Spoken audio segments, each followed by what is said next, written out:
온갖문제연구소 계속 이어갑니다. 앞서 3부에서 자살 관련 이야기가 나왔는데요. 자살 예방전화 1393입니다. 1393. 24시간 언제든 상담할 수 있다고 하니까요. 혹 주위에 고민을 갖고 계신 분이 있다면 1393 알려주시기 바랍니다.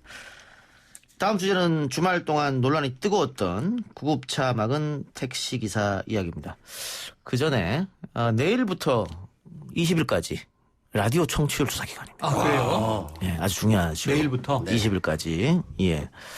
지난 분기 조사 때 이놈 뉴스 정면 승부 상당히 괜찮은 성적이 나와서 사장님이 기대가 큽니다. 네. YTN에서 너밖에 없다. 네. 그래서 여러분들의 많은 성원 필요합니다. 지금 MC 장원 씨가 MBC 라디오, TBS 라디오 나오고 있지 않습니까? 네. 청취율 어느 방송이 제일 많이 나왔으면 좋겠습니까? 아, 예. 이번에는 곤란하다. 오프닝 때 같은 실수를 저지르지 않겠습니다. 네. 예. 이동형의 뉴스 정면 승부. 그렇습니다. 또박또박 이야기하겠습니다. 예. 이동형만 얘기해도 된답니다. 그렇죠? 풀로 해주세요. 알겠습니다. 네. 전화, 청취율 관련 전화가 오면 네. 네. YTN 이동형 뉴스 정면 승부 듣습니다. 이렇게 말씀해 주시면 됩니다. 네. 좋네요. 자, 청와대 국민청원 게시판에 올라온 글이었습니다. 응급 환자가 있는 구급차를 막아 세운 택시기사를 처벌해 주세요. 이렇게 올라왔는데 네. 저는 처음에 글만 보고는 뭔 상황인지 잘 몰랐어요. 근데 동영상이 공개되지 않았습니까? 네. 아마 블랙박스 같아요. 맞아요. 깜짝 놀랐습니다. 충격적이었습니다. 어떻게 보셨어요, 세 분? 저는 충격적인 게 이런 거예요. 구급차를 불신할 수 있어요. 네. 사설 구급차니까. 아니, 사설 구급차니까. 이게 이제 119 공식 네. 소방대원들의 구급차가 아니고. 근데 이런 경우에 예전에 언론에서 여러 해가 지났지만 머리에 그냥 늘 있는 게 있어요. 저 구급차 안에는 김장용 김치를 담그는 배추나 무가 실려 있는 경우가 있다. 네. 그 김장철. 네. 옛날에 저 고발 뉴스로 나왔던 예. 거고요. 맞아요. 또는 걸그룹이 타고 있다. 예, 연예인. 긴급하게 행사장으로 옛날에 가야 그랬습니다. 되는데 체증이 교통체증이 네. 심하니까. 근데 예를 들면 이 기사가 열어봐라라고 해요. 이 유가족이 달려왔을 때 현장에 가장 놀란 건 뭐냐면 택시 기사가 그 노모 네. 80 어르신의 사진을 찍고 있더라는 거예요. 네. 뒷문을 열어서 사진을 찍었다고 하더라고요. 그러면서 요양병원 가는 거 아니냐, 응급실 가는 거 아니지. 끝까지 안 믿어요. 네. 전 이건 좀 충격적이에요. 예. 환자가 타고 있으면 아니 한 번 의심할 수 있는데 환자가 정말 있습니다. 그리고 이렇게 확인하면 빨리 가세요 이래야 되는 거 아닌가? 그렇죠. 네. 그런데 여기서부터 저는 이 택시 기사의 심리 상태는 납득이 안 되더라고요. 예.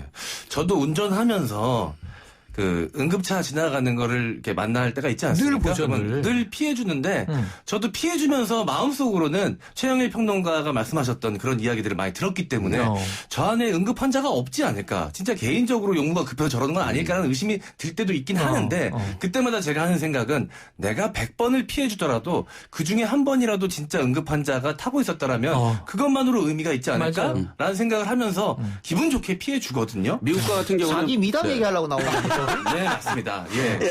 더 많이 하고 싶네요. 예, 미국의 경우에는 그 응급차를 열어서 그 80대 노모 되시는 분의 사진을 찍는 그 행위만으로도 사생활 침해로 처벌이 받습니다. 그럼 굉장히 진짜 네, 인트루전이라고 무서운 일이죠. 해가지고. 네. 네. 왜냐하면 자기 이 응급차라는 건 어떤 프라이버시가 그렇죠. 있는 거고 그렇죠. 그리고 네. 사진을 동의해서 찍은 게 아니지 않습니까? 좋아요. 따라서 right of privacy. 그러니까 개인 사생활 침해로 해서 처벌받을 수 있습니다. 일단. 근데 문제는 이 노모가 어쨌든 나중에 이제 119 구급대가 와서 싣고 옮겼잖아요. 갔는데 10여 분이 걸린 거죠. 네. 그리고 그로부터 5시간 후에 사망을 하신 거예요. 그러면 법적으로 처벌하려면 인과관계가 증명이 돼야 되잖아요. 네, 그러니까는 택시 기사의 이 응급차 지연 행위와 그 다음에 돌아가신 이 사인과의 인과관계를 반드시 증명을 해야 되는데 이게 증명하기가 힘든 게 이 사건이 발생한 게 6월 8일 3시 15분경입니다. 네. 그리고 이게 청원이 올라온 게 7월 3일입니다. 그래서 한 달 정도의 기간이 있고 이미 장례까지 치르셨기 때문에 부검이나 이런 걸 통해서 사인을 밝혀야 되는데 그러지도 못하고 이거 참 난감한 입장에 지금 피해자분 입장에서는 난감한 입장에 처했다고 보시면 됩니다. 아직 사과조차 없었다.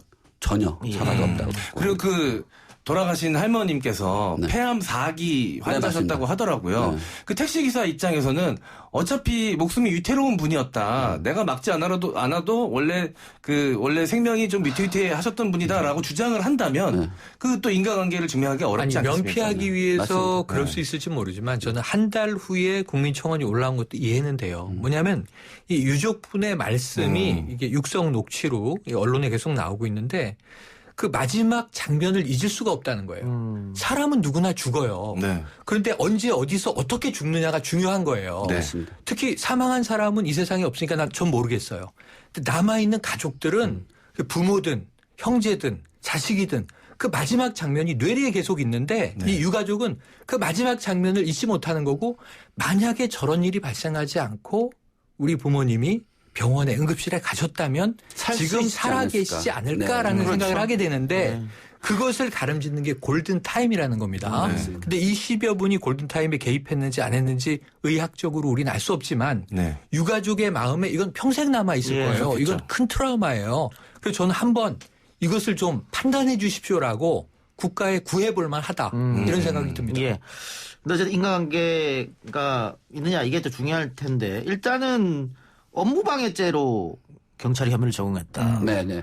너무 약한 거 아닙니까 그러면? 좀 약하죠. 당연히 약하고요. 그러니까 세 가지인데 하나는 업무방해죄, 그다음에 또 하나는 의료법, 그러니까 응급 의료에 관한 법률 위반 제12조에 대해서 그거를 지금 할 수가 있고요. 그다음에 미필적 고의에 의한 살인이 가능하냐 이 여부를 따져봐야 되는데 응급 의료인에 관한 법률에 의하면 이게 적용이 안 될 가능성이 아주 높습니다. 왜냐하면 이게 응급차가 민간 사설 응급차였거든요. 그러면 네.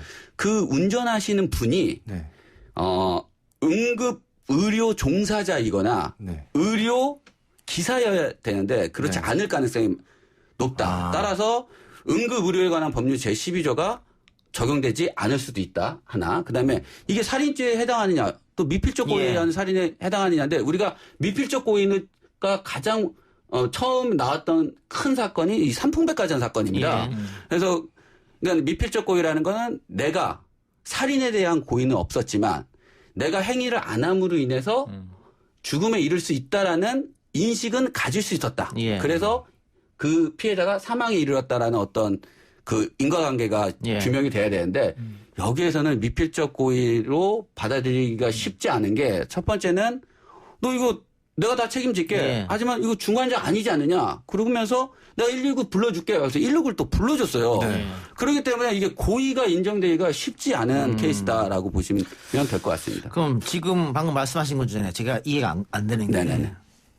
죽으면 자기가 책임지겠다. 네. 뭘 어떻게 책임진다는 겁니까? 그러니까요. 근데 그 말을 계속 반복해서 한단 말이에요. 네, 네, 택시기사가. 네. 이해가 좀 안 가더라고요. 그러니까 이게 아까 불신이라고 이야기한 게 이 네. 사람이 이야기한 것의 맥락을 쭉 분석을 해봤어요. 그럼 이제 죽으면 책임질게. 안에 환자 없지? 이거 응급 상황 아니지? 응급실 가는 거 아니지? 그러면서 나도 예전에 구급차 운전해봐서 아는데 그렇게 이런 얘기하더라고요. 이야기를 하면서 맞습니다. 그리고 끝에는 어르신을 확인하고 나서는 요양병원 가는 거 아니냐? 이렇게 따져 물어요. 그리고 119에 실어 보내고 교통사고 처리를 했겠죠. 근데 문제는 말씀하신 대로 국민들이 공분을 한 게 죽으면 내가 책임질게예요. 네. 그 말은 지금 다 확인이 돼요. 그럼 말씀하신 대로 저는 좋아요. 어떻게 책임을 져요? 사람이 그러니까요. 사람의 목숨을. 그럼요. 그러면 네. 저는 석고대죄밖에 없다는 거예요. 와서 정말 죄송하다. 예. 그러니까 유족이 아까 트라우마라고 말씀드렸는데 이걸 풀어드려야죠. 제가 경솔했다. 그러면은 이 유족은 사과를 통해서 여기에 대한 해일일 수도 있는 거예요. 네. 꼭 네. 법적인 것, 뭐 돈만이 능사는 아니잖아요. 맞습니다. 그런데 이 사람이 안 나타나. 네. 그럼 자기 말에 대한 이건 법적인 게 아니라 도의적인 책임조차 안 지는 사람인 거 아니에요. 예. 그러면 이제 우리 대중들은 뭔가 이 사람은 상응하는 벌을 받아야 된다고 생각을 하는 거예요. 네. 도의적인 자세도 보여주지 않는 것에 대해서. 이 사람은 빨리 찾아와서 무릎 꿇고 사죄했어야 됩니다. 우리 또 국민들이 그 사건을 보고 분노하는 게 만일 내가 피해자라면 하고 대입할 그렇죠. 수 있거든요. 네. 우리 우리 어머니가 부모님 타고 있었다면. 그렇죠. 네. 이렇게 그렇게 생각하면 너무 화가 나는 거죠. 그렇죠. 그리고 분명히 사건 처리를 안 해주겠다고 한 것도 아니고 어머니를 그러면 병원에 모셔다 드리고 나중에 사건 처리를 해주겠다고 또 했는데 병원에서 사고 현장에서 병원까지 100m 분이 500m 정도. 네. 500m입니까? 네네. 네. 500m 분이 거리가 되게 짧게 남아 있었어요. 그러니까 네. 좀 더 안타까운 안타까웠지. 거예요. 예. 네. 아니면 거길 사고 운전자 택시기사가 따라갔어도 되고. 그럼요. 보통 길에서 부딪히면 이게 최소한 2차선에서 가변으로 빼잖아요. 2차선에서 1차선을 바뀌면서 동영상 보시면 아시겠지만 가벼운 접촉사고였거든요. 그럼 안 그러면 사진 빨리 찍고 같이 가가지고 그렇지. 응급환자 분 내려드리고 그러면은 응급환자냐 아닌지도 본인이 확인했을 그럼요. 것이고. 네. 그러니까 더 국민들은 좀 공부는 하는 게 아닌가. 그러니까 이게 너무 이기적인 행위였다. 그리고 그 결과는 너무너무 안타까운 일이 벌어졌다. 본인도 설마 말은 그렇게 뱉었을지라도 그런 의도를 했겠는가. 그러니까 미필적 고의는 입증하기가 어려운 건데 그러면 도의적인 그렇죠. 방법도 있는데 네. 왜 이런 지금에 와서라도 했어야 되는 거죠. 네. 알겠습니다. 어쨌든 아까 얘기했던 미필적 고의에 의한 살인죄는 좀 적용이 어려워 보인다고 말씀하셨고 또 응급의료에 관한 법률도 좀 어려워 보이고 의료 종사자가 아니기 때문에. 예. 힘드네요. 힘듭니다. 그러나 민사적으로는 가능하다. 민사적으로는. 예. 근데 이제 문제는 이제 돌아가신 분이 연세가 좀 이제 80대이시기 때문에 민사적으로 하더라도 한 몇 천만 원뿐이 피해 보상을 받을 수가 없을 것이다라는 게 의견이 지배적이고요. 그리고 이제 피해자인 자녀분들은 정신적인 위자료는 청구할 수 있을 것 같다라는 의견이 지배적입니다. 예. 우리 뉴스 보면 어떨 때 미담식으로 나와요. 무슨 홍해의 기적이라 그러면서. 모세의 기적. 그런데 당연한 거 아닙니까? 근데 사실 너무 당연한 거고 응급차가 오면 해외 선진국일수록 이게 당연하고 앰뷸런스에 대해서는 모두 다 배려한다. 그리고 우리도 그게 많이 나아졌다. 2015년, 2011년 제 기억에 생생한 게 뇌병변 아동이 심폐소생을 받으면서 달려가고 있었는데 이 접촉사고 때문에 비슷한 상황이에요. 네. 이 정도로 격한 이 표현이 등장하지 않을 뿐이지 사망에 이를 뻔했어요. 그 어머니가 굉장히 놀라서 인터뷰한 대목이 있었고 이 임산부가 가다가 접촉사고인데 안 비켜주는 거예요, 차를. 결국 이 뱃속의 태아가 사망하는 일이 있었어요. 국민들이 정말 공분했거든요. 맞습니다. 그 이후부터는 정말 잘 비켜주는 문화가 미담으로 소개됐고 한 예는 이 아반떼 차량하고의 응급차 접촉이 있는데 이 응급차가 완전 잘못했어요. 후진하다가 접촉을 해요. 그래서 죄송하다. 그럼 이분 응급실에 모셔다 드리고 연락드릴게요. 먼저 가시라고. 그리고 먼저 가서 처리하고 전화를 드렸는데 괜찮다고. 내 차 내가 수리할 테니까 신경 쓰지 말라고. 어차피 바꿀 차 하라고. 네. 아니 이런 미담이 있어요. 또 심지어 이제 오토바이 타고 가던 분이 차를 막 갈라요. 네, 최근에. 그 뒤로 앰뷸런스가 지나가요. 나중에 알고 보니까 그분은 이제 소방관 부부였어요. 그러니까 이런 일들이 참 많이 일어나서 훈훈한데 이런 경우는 참 안타까운 일이 벌어졌습니다. 혹시 그 응급차 뒤에 보호자로든 아니면 다쳐서든 타보신 적이 혹시 있으십니까? 두 분은? 저는 없었던 것 같습니다. 이 부친이 사망했을 때 병원으로 이제 시신을 모시고 갈 때 제가 동승을 했죠. 맏아들이라. 네. 저는 군대 시절에 유일한 경험인데 저랑 좀 친했던 고참 한 명이 고참이라면 하면 안 되지. 저희 위에 선임이 다쳤어요. 시위를 막다가 심하게 머리를 다쳐서 전투기사니까. 네, 그래서 같이 탔는데 그 차만 잠깐 막혀서 멈춰서도 그 보호자인 제 속은 정말 다 들어가거든요. 막 제발 좀 비켜줬으면 제발 좀 비켜줬으면 가족도 아니고 그냥 군대 선임인데도 불구하고 빨리 좀 도착했으면 좋겠다라는 마음이 간절한데 그때 당시에 이 가족분들은 지금 시간이 계속해서 가고 있는데 한 15분 정도 지연을 했었다고 하더라고요. 그 시간이 얼마나 지옥 같았을까. 이제 하나 통계만 말씀드릴게요. 골든타임이 중증 외상, 교통사고라든가 사고 많잖아요. 건설 현장, 산재. 1시간입니다. 골든타임이. 그리고 많은 게 급성 심근경색이에요. 이게 골든타임 2시간입니다. 근데 각 지자체 조사를 한 게 있는데 이 중증 외상의 경우에는 골든타임을 넘겨서 도착하는 경우가 약 43% 이상. 그러고 이제 이 급성 심근경색의 경우에는 2시간이니까 더 멀잖아요. 넘기는 게 60%가 넘어요. 그러니까 사실은 대체로 절반 내외가 골든타임을 넘겨서 안타깝다. 구급차는 아까 소가도 비켜주자고요. 소가도. 그렇습니다. 알겠습니다. 예, 최인일 평론가가 지금 대본을 보고 이야기하는 게 아닙니다. 통계가 다 머릿속에 있습니다. 어디서 들어왔죠, 이게? 지금 통계학자의 빙의 되셨어요. 아닙니다. 아침에는 모릅니다. 아침은 몰라. 이 시간. 아침 방송 모르고 이 시간 되면 통계가 머리에 들어와 있습니다. 오후 4시에 제가. 누구한테 들으신 거예요, 이거? 그리고 KBS에. 네. 그리고 우리 저 네. 유튜브 보이는 라디오 네. 댓글창에 MC 장관이 말이 없다고 지적해 주신 분들이 많은데 MC 장관이 말이 없는 게 아니고 저 두 분이 말이 많은 겁니다. 끼어들기가 정말 쉽지 않습니다. 이 가죽에 바느질하는 느낌이에요. 예. 안 들어갑니다. 와, 촘촘하게 하시네요, 정말. 예. MC 장관 오늘 출연해서 네. 자신의 미담 2개만 이야기해요. 네. 좋은 사람으로 남을 것 같아서 기분이 흡족합니다. 그래요. 하나만 더 해봅시다. 자, 우리가 아까 1부에서도 2부인가요? 네, 2부에서 얘기했었는데 손종우 사건. 아하. 몇 주 전인가요? 우리가 이 얘기를 하면서 얘기했었습니다. 아마 송환이 될 것이다 라고 예측을 했었는데 송환이 안 됐습니다. 네. 자, 미국 변호사님 네. 어떻게 생각하세요? 저는 소환이 된다고 생각을 했고요. 왜냐면 예. 자금세탁방지법, 그다음에 송환 조건 이런 걸 다 따져봐서는 당연히 송환이 될 거라고 생각을 했는데 법원에서 판단은 송환을 안 하고 그다음에 송환을 했을 경우에 지금 뭐 수사나 이런 거에 차질이 있을 것이라고 생각을 하는데 저는 이거는 법원이 봐주기가 아닌가라는 생각도 저는 가지고 있습니다. 그래서 그리고 우리나라는 아동 청소년 보호법 저는 오늘 기자하고도 이제 얘기를 하면서 얘기를 하는데 이게 단지 손종우의 사건만 봐서는 안 된다. 그다음에 우리나라 아동 청소년 보호법이라는 이 법이 얼마나 잘못되어 있느냐를 좀 부각해서 기사를 써야 된다. 그리고 아동과 청소년을 성놀이기를 삼고 그다음에 동영상을 유포하는 것이 단지 유포하고 그다음에 보고 그다음에 이런 것뿐만이 아니라 그 피해자인 아동이나 청소년들의 그 평생 지고 갈 어떤 심적인 트라우마 그다음에 육체적인 피해 이런 거를 생각을 하면 우리나라의 아청법에 대한 그 형벌이 너무 낮다. 예, 그렇기 때문에 이 아청법을 어떻게 개정하는 거에 좀 포커스를 둬서 우리는 좀 넓게 생각해야 된다. 지금의 피해만이 아니라 앞으로도 일어날 피해에 대해서도 반드시 이 아청법은 개정을 해야 된다라고 손종우가 만든 그 사이트를 이용한 사람도 비디오. 네.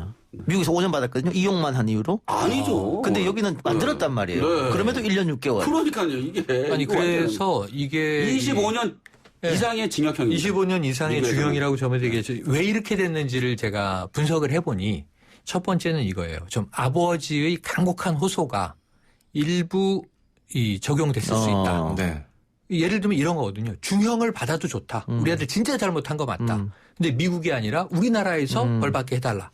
자, 그럼 두 번째는 뭐냐면 이 엄청난 일을 저질렀는데 국내에서는 아주 가벼운 형이야. 근데 미국에 가면 엄청난 중형이야. 그럼 지금 우리 김 변호사님이 주장하다시피 우리의 사법 체계가 우리의 법은 상당히 좀 허약한 걸로 인식될 수 있잖아요. 예. 그래서 이렇게 놔두면 안 되겠다. 미국에 보내서 중형을 받는 걸로 1벌100개 효과를 국내로 거꾸로 온다면 뭐 아동 성범죄가 이제 무섭다는 건 인식하겠지만 조금 미국 법은 저런데 우리 법은 왜 이래? 국민적인 이제 이 불만, 불안 이게 생길 수 있거든요. 이 두 가지로 보는데 그렇다면 방법은 하나예요. 지금 송환을 하지 않으면서 국내에서 수사하라. 처벌하지 않은 벌이 자금 세탁이잖아요. 네. 미국도 이걸로 부른 거고. 근데 우리는 이게 수사가 미진해서 이건 기소 안 했다는 거 아닙니까? 네, 맞습니다. 그럼 지금 우리 법원은 다시 수사하라예요. 그럼 자금 세탁에 대해서 다시 수사를 해서 이걸로 중형을 내려야지 중형이 내려지지 않고 마냥 재판을 하나 더 있어 추가로. 근데 뭐 2년 6개월 사세요. 그럼 왜 안 보내냐는 성토가 또 나오겠죠. 맞습니다. 예, 그래요. MC 장원 1분 드립니다. 네, 1분이나 시간을 주신다고요? 아니 이게 지금 우리 손종우 아이템이 여기 우리 아이템이 없어요. 없어요. 아, 그래요? 그래서 아까 막 검색하고 있잖아요. 뒤늦게 준비를 못했거든요. 여기 인터넷이 왜 이렇게 느린가? 속이 타서 죽겠습니다. 네, 제가 뭐 자세히는 모르지만 그 웰컴 투 비디오라는 사이트였지 않습니까? 그 손종우가 만든 사이트가. 그래서 지금 너무나 답답한 현실인데. 국민들의 마음은 모두 다 지금 빨리 미국으로 보내라라고 맞아요. 얘기하고 있는데 재판부는 계속 다른 판단을 내린 거지 않습니까? 맞아요. 근데 이것 하나만 갖고 이야기할 게 아니라 계속 국민 법감정과는 다른 판단을 재판부들이 하고 있잖아요. 그런 것들이 다 더 씌워져서 더욱더 공분을 사게 된다라는 거죠. 그래서 아까 우리 최영일 평론가도 말씀해 주셨지만 이게 만약에 보낼 수 없다면 결국 우리나라에서 처벌을 해야만 한다면 다른 여죄가 분명히 있을 것이니 그것만이라도 좀 확실하게 찾아내서 일벌백계 했으면 좋겠다. 그것이 최선이라면 그렇게라도 이 국민들의 이 법 감정을 좀 어루만져 줬으면 좋겠다라는 생각이 들고요. 아직도 1분이 안 됐죠. 20초 남았습니다. 예. 여기까지입니다. 방송 천재네요. 예. 잘한다. 그래요. 역시. 알겠습니다. 청취자 댓글 좀 살펴보죠. 그러니까 우리가 3부에서 스포츠계의 문제점에 대해서 이야기했는데 8038님께서 스포츠는 외국처럼 방과 후에 하는 취미생활로 즐기면서 하면 혹독한 훈련도 체벌도 필요 없을 것 같습니다. 우리나라만 유독 공부는 뒷전으로 하고 스포츠에만 목숨 걸게 하니까 이런 일들이 반복된다고 생각합니다. 예, 맞는 말 해주신 것 같네요. 맞는데 입시와 연계돼서 그래요. 예, 알겠습니다. 그리고 팟빵의 인생 완성님께서 전화만 오면 나도 이동형 정면 승부를 외치리라. 이거는 청취율 조사 관련해서 감사합니다. 세 분 수고하셨습니다. 감사합니다. 고맙습니다. 오늘 저희가 준비한 순서는 여기까지입니다. 저는 내일 이 시간 다시 돌아오겠습니다. 들어주신 여러분 대단히 감사합니다.